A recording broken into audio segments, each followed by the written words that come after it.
Kita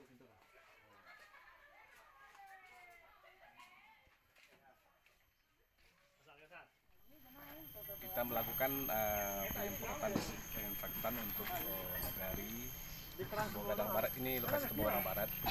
Kita di Kecamatan Sitoga ini ada 5 nagari. Insya Allah dalam beberapa hari ke depan kita lakukan penyemprotan disinfektan ke seluruh rumah warga, seluruh fasilitas umum, masjid, dan semua fasilitas lah akan kita lakukan penyemprotan untuk membasmi ya, untuk memerangi virus COVID-19 ini. Bang, untuk di Sumbar sendiri kan kita masih kekurangan dengan APD dan alat-alat medis lainnya itu Bang. Itu dari DPRD sendiri bagaimana solusinya atau ada anggaran atau gimana?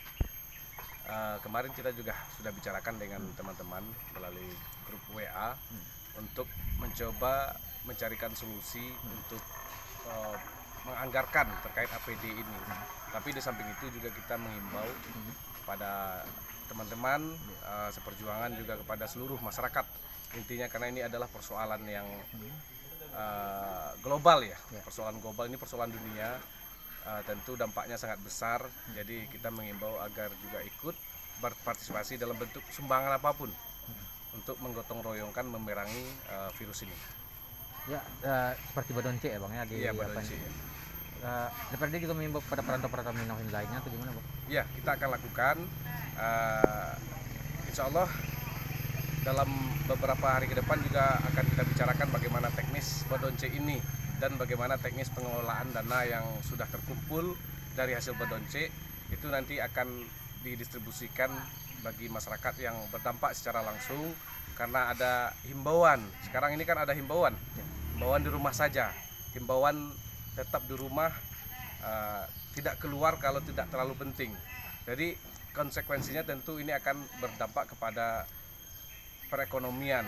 Tentu dari Badonce inilah nantinya kita alokasikan sumbangan atau bantuan untuk masyarakat. Ini juga memicu untuk perantau-perantau untuk menyumbang ya Bang? Ya benar, siapapun, baik perantau, pengusaha, pejabat, semuanya. Karena ini menjadi tugas kita bersama. Semuanya harus ikut, semuanya kepeduliannya tidak hanya sebatas slogan, tidak hanya sebatas reklame atau iklan, tapi ini benar-benar dibutuhkan partisipasi yang benar-benar nyata gitu. Oke? Sosialisasi kepada masyarakat mengenai COVID ini gimana Pak? Teknisnya kami atas nama pemerintah Nagari selalu bekerjasama dengan seluruh wali korong, Karang Taruna, LTM, dan juga tokoh masyarakat yang ada di Nagari. Bagaimana kami mensosialisasikan tentang virus COVID-19 ini yang telah mewabah Sumatera Barat, umumnya Indonesia dan internasional. Itu kami sosialisasikan terus ke seluruh pemuda dan masyarakat bagaimana menanggapi atau menanggulangi masalah COVID yang telah terjadi. Sekarang bentuk apa aja yang sudah dilakukan Nagari Pak Wali untuk mengantisipasi bentuk-bentuk yang kami laksanakan selama sampai hari ini, sosialisasi kepada kami, kepada masyarakat melalui wali korong, ketua pemuda, Karang Taruna, LTM, dan juga ibu-ibu PKK. Itu kami mensosialisasikan bagaimana dengan cara hidup sehat, kebersihan, cuci tangan yang bersih, itu yang telah kami sosialisasikan di masyarakat. Juga ada penyemprotan setiap rumah-rumah warga nanti Pak Wali, penyemprotannya bersih. Insya Allah kami sudah rapat tentang bagaimana strategi kami atas nama pemerintah Nagari Tebo Gadang Barat akan melakukan penyemprotan secara menyeluruh di Nagari. Mungkin insya Allah besok kami akan melaksanakan ini.